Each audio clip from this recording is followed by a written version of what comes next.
speaker is the Karin brothers, a Palestinian activist who is a part of the Indigenous for Palestine organization.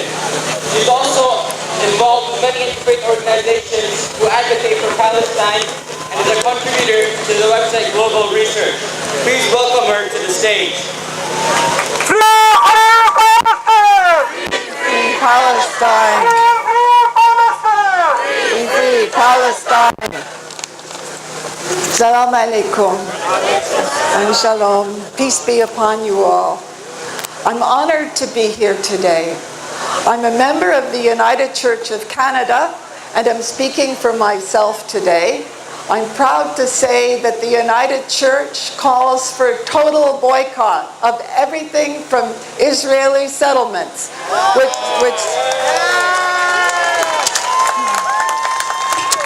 which can include all food and produce and food products. So I'd like to talk about Canadian values that are winning the battle for public understanding. Despite the mainstream media, more and more people understand that the Israeli treatment of Palestinians is inhuman. This year's eco polls show that most Canadians now regard Israel negatively.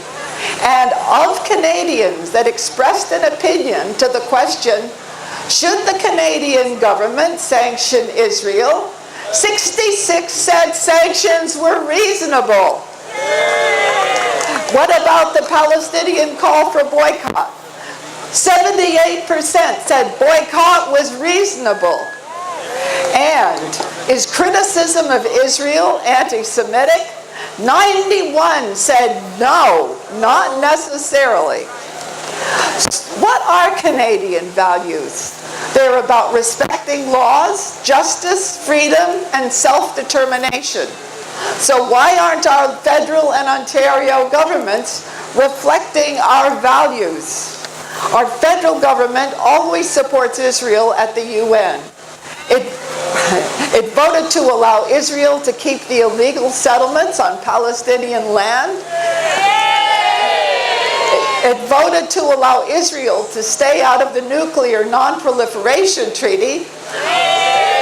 But it even voted against Palestinian self-determination. That is shame, shame. Both governments squander our money on junkets to Israel for deals with an apartheid state that should be sanctioned. Instead of sanctioning Israel, they're doing business with them and at our expense.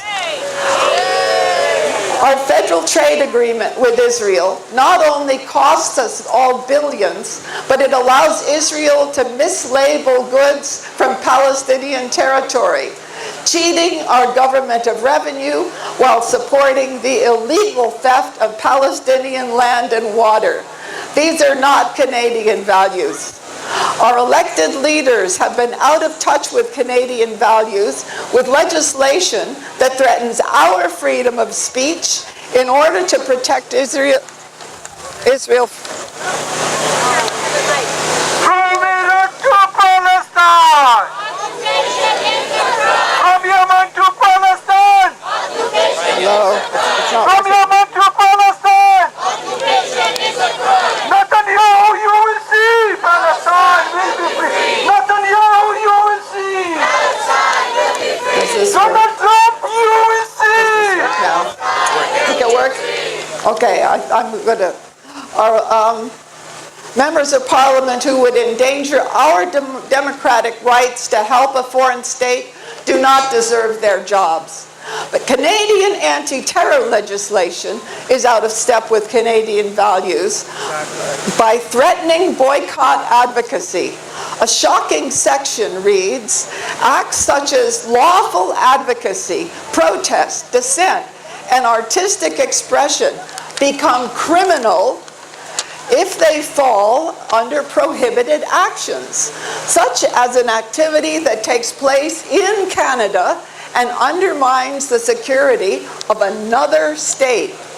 Canada has been violently undermining the security of many states, including the legitimate Muslim governments of Afghanistan, Iraq, Libya, and now Syria, but they threaten those who choose nonviolent boycott to bring justice to a state that commits terrorism with total impunity. In fact, according to the Homeland Security definition of terrorism, Israeli settlers as a group commit more acts of terrorism than virtually any other group identified by the Global Terrorism Index. But Israelis have never been embarrassed by their terrorism. Itzhak Shamir once said famously, "Israel is not against terrorism, it's only against anti-Israeli terrorism." And Netanyahu has admitted that terrorism benefits Israel, and so it should, since the war on terror, actually a war on Islam, targets all of the countries, the political parties, and entire peoples that support justice for Palestinians. What state or group that supports Palestinian freedom has not been targeted as terrorist?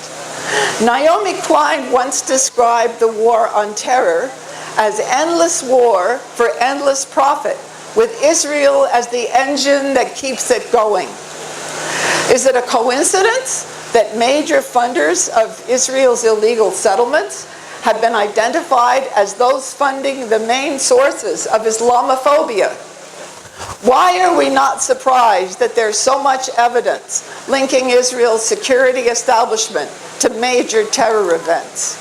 Our countries have been manipulated into adopting Israel's enemies as our own, including peaceful and law-abiding Canadians whose livelihoods are threatened. This scam threatens our entire society as well as world peace. It is no exaggeration, by working for Palestinian freedom, by explaining to shopkeepers why they should not be selling Israeli goods, we are at the same time working to restore our own democratic rights.